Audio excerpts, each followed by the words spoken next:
জ্যান্ত আছে তো। বেশি মাছ নিব না, ঘরে মাছ আছে, 2টা সিলভার কাপ মাছ নিব। মাছ দেখে আমার খুব ভালো লাগছে, তরতাজা মাছ। মাছ যদি ঘরে না থাকতো বাটাও নিতাম। এই 2টাই নিব। জ্যান্ত আছে, নড়ছে। হ্যাঁ জ্যান্ত আছে, যতটুকু হয় ওজনে এই 2টাই মাপো। আরো দিবা? কতটুকু হয়েছে দাদা? 350 গ্রাম। 350 হয়েছে তো আরেকটা দিই। দাঁড়া আমি দিই। তোমার দুটো ভালো হবে। হাফ কেজি নিই, একেবারে তো কম নেওয়া যায় না। এই যে নাও। হ্যাঁ হাফ কেজি হয়েছে। আনবো?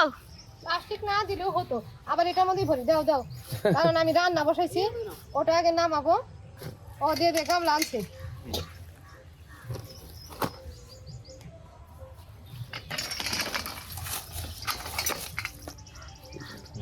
ঠোঙাটা নিয়ে যাও, মানে এদের খুব ঠোঙা লাগে। বাড়ির সামনে আসছে, গামলাতে নিলাম, ঠোঙার আর দরকার নাই।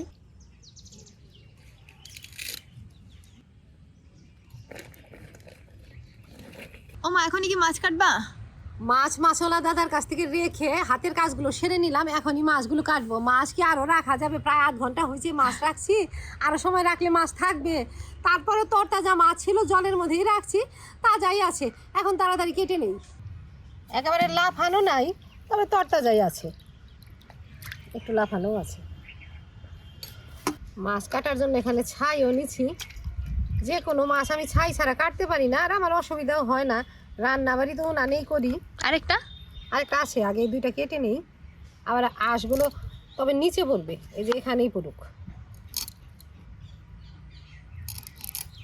তরতাজা মাছ তো, এটা ঝোল রান্না করলেও খেতে ভালো লাগবে, ভাজা করলেও ভালো লাগবে। এই মাছের শুধুমাত্র মাথাটা একটু গ্যারগ্যারা লাগে, তাছাড়া চাকা লেজা এগুলো ভালো লাগে। বিশেষ করে এই মাছ বড় হলে, মাছের পেটিগুলো তো একদম চিতল মাছের মতো লাগে, একদম 5-6 কেজি ওজনের।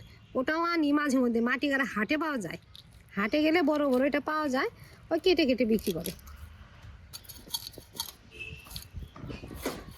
ছোট ছোট আঁশ, ফলি মাছ, চিতল মাছের মতো ছোট আঁশ, তবে ওগুলোর মতো একদম চিমটা দিয়ে ধরে থাকে না, এটা উঠে যায়। আঁশ ছাড়িয়ে নিলাম, এখন পেট কেটে নাড়ি বুড়ি বের করব। লেজা কেটে মাছগুলো আগে ভালোভাবে ধুবো, তারপরে টুকরা করবো। পিস পরে করবো। এই যে পিঠটা ফেলে দিলাম ভুড়ির সাথে, লেজাও কেটে রাখি। আগে ধুয়ে নেব, গোটা গোটাই ধুয়ে নেব, তারপরে কাটবো, আমান করলে আমান রান্না করবো।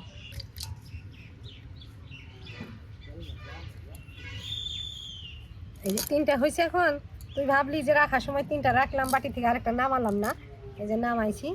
এখন এটারও আঁশ টাশ কেটে নিই। আঁশ না তো, এটা পাকনা কেটে নিয়ে আসতে।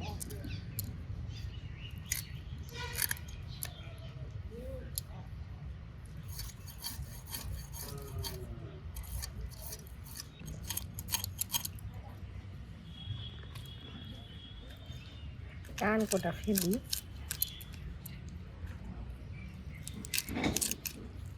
ভিতরের ফুল কাটাও ফেলে দেব।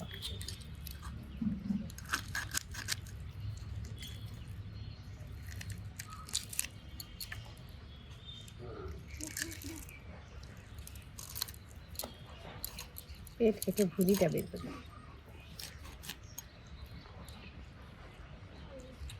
একটু সাবধানে করতে হবে, পেটটাও বেশি কাটা যায় নাই।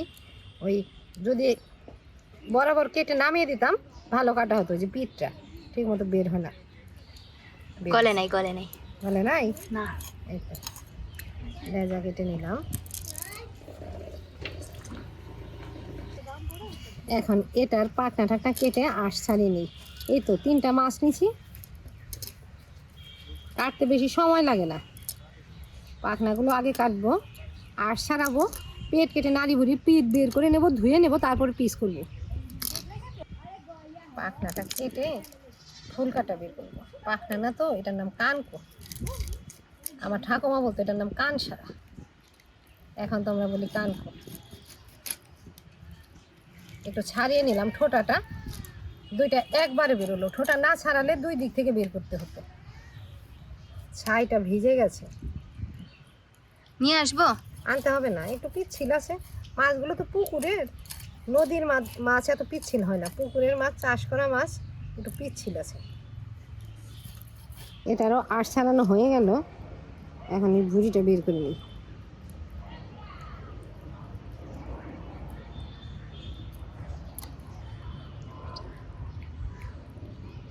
এটা তো পিঠ বেরোয় না, এটা এই যে বেরোছে। এটাও গলে নাই। দাঁড়া, আগেই না, এই যে বলে নাই। ভালোভাবে আঁশ তুলছি, তারপরেও কিছু কিছু আঁশ আছে কোথাও কোথাও, এগুলো একটু সিমেন্টের মধ্যে ঘষা দিব, আঁশ উঠে যাবে। আর যদি তাও না উঠে, একটা ভালো প্রসেস আছে আমার কাছে, স্টিল জুট আছে, ওটা দিয়ে খালি মাছই পরিষ্কার করি। মাছগুলো রেখে স্টিল জুট দিয়ে একটু ঘষা দিই, সমস্ত আঁশ উঠে যায়। আঁশগুলো আগে ফেলে দিই। এখন মাছগুলো ধুয়ে নেব।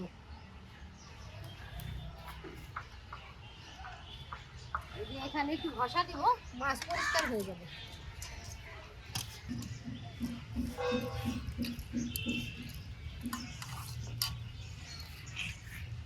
হ্যাঁ উঠতেছে পুরো পুঁটি মাছের মতো। পুঁটি মাছের আঁশ আর একটু বড়, এগুলোর একটু ছোট। না মানে দেওয়ার সাথে সাথে ওই জায়গা থেকে আঁশটা উঠে যায় আর পরিষ্কার হয়ে যায় মাছটা।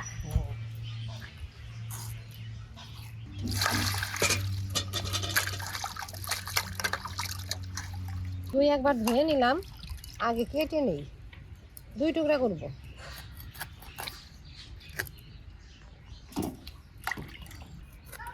প্রত্যেকটাই 2 টুকরা করব, 3 দুগুণে হবে 6 টুকরা।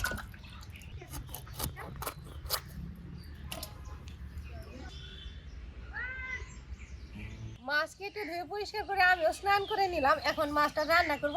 এই মাছ কোনো সবজি টবজি দিয়ে রান্না করবো না, এই মাছের করবো ঝাল। ধনেপাতা কুচি ছড়িয়ে মাছের ঝাল করব। মাছগুলো এখন নুন হলুদ ভরিয়ে ভেজে নেই। মাছের উপরে দিলাম হলুদ গুঁড়ো।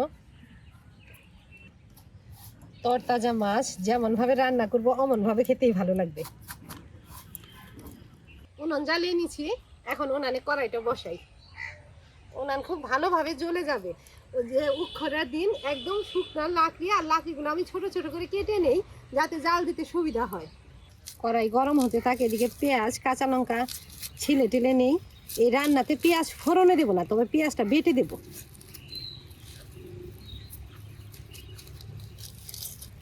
পেঁয়াজ আর কাঁচা লঙ্কাই বেটে দেব। 4 টুকরা করলাম। কাঁচা লঙ্কাগুলো বাছি, কয়েকটা কাঁচা লঙ্কা বেটে দেবো আর কয়েকটা আবার চিড়েও দেবো। কড়াই গরম হয়ে গেছে, এখন কড়াইতে সর্ষের তেল দেবো। সর্ষের তেল দিলাম, তেলটা একটু বেশি করে দেবো। মাছ ভাজবো, আবার এই তেলেই ফোড়ন দিয়ে রান্না বসাবো।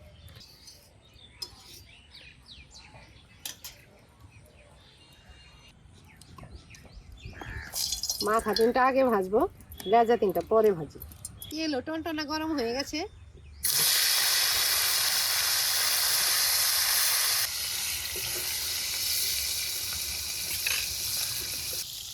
একটু মাছ ভাজাটা দেখিস, কিছুই করতে হবে না। আমি কাঁচা লঙ্কার পেঁয়াজটা বেটে আনবো। কাঁচা লঙ্কা পেঁয়াজ বাড়তে একটু দেরি হবে না। না আমার কাছে দাও, আমি ঘর থেকে বেটে আনি। না না, এটার মধ্যে আবার মিক্সিতে দেবে, সেই মিক্সি আবার ধোও দিয়ে। পেঁয়াজ একটু বেশি দেবো।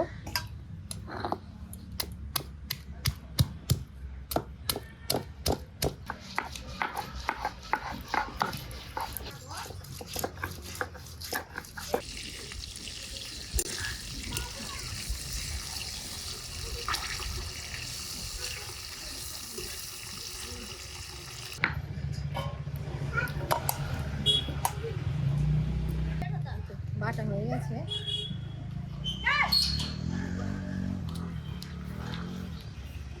তুই আমার মাছ ধরি করে উল্টাইছিস মাছ।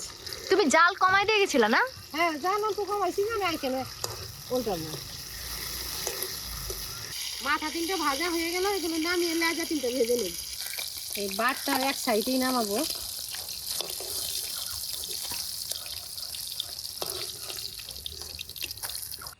এখন লেজা 3টা দিই।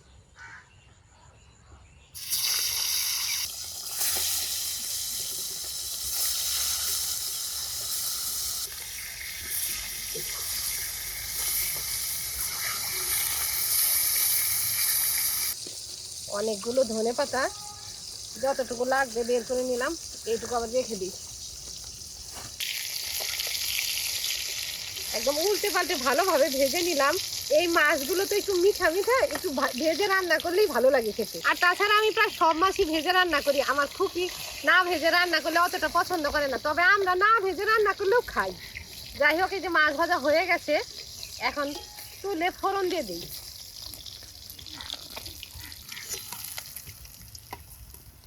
ফোড়নে দেবো কালো জিরে আর একটা টমেটো কেটে দেবো। কালো জিরে তেলে দিয়েছি পুরেও মনে হয় গেল। টমেটো কেটে নিলাম, দিয়ে দিই স্বাদ মতো নুন। টমেটোর উপরে দিলাম যাতে টমেটো গলে যায়। এখন দেবো বাটা মশলা, পেঁয়াজ আর কাঁচা লঙ্কা বাটা।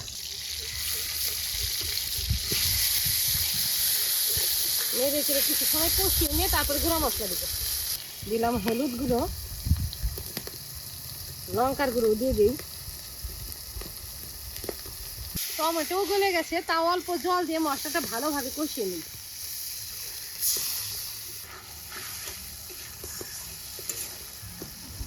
মশলা একদম ভালোভাবে কষে গেছে, এখন ঝোলের জল দেব।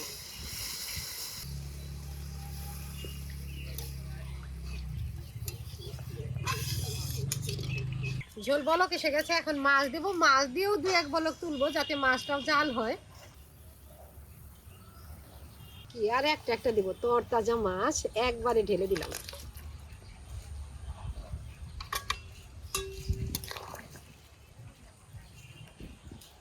এই রান্নাতে তো তেমন কোনো মশলা দিলাম না, কাঁচা লঙ্কা পেঁয়াজ বেটে দিলাম আর একটু হলুদ গুঁড়ো লঙ্কার গুঁড়ো দিচ্ছি। তবে এখন একটু জিরে গুঁড়ো দেবো আর ধনেপাতা কুচি ছড়িয়ে দেবো। জিরে গুঁড়ো মিশিয়ে দিলাম।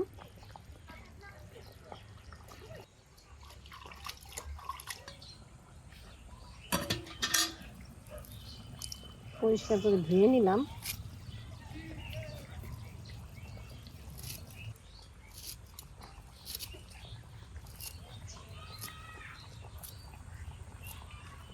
আর গামলাতে নামালাম না, একবারে ছড়িয়ে দিই।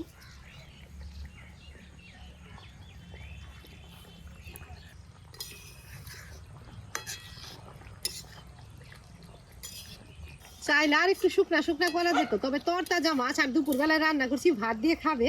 আমি একটু ঝোলঝোলি রাখলাম। রান্না হয়ে গেছে, এখন ঢেলে দিই।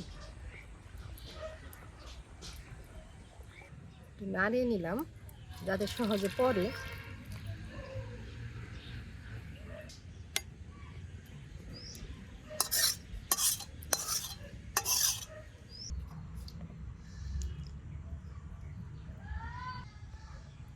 গরম গরম ভাত খেয়ে দেখ কত সুন্দর হয়েছে। এত গরম ভাত মাখতে পারবে না বলে তুমি মেখে দাও।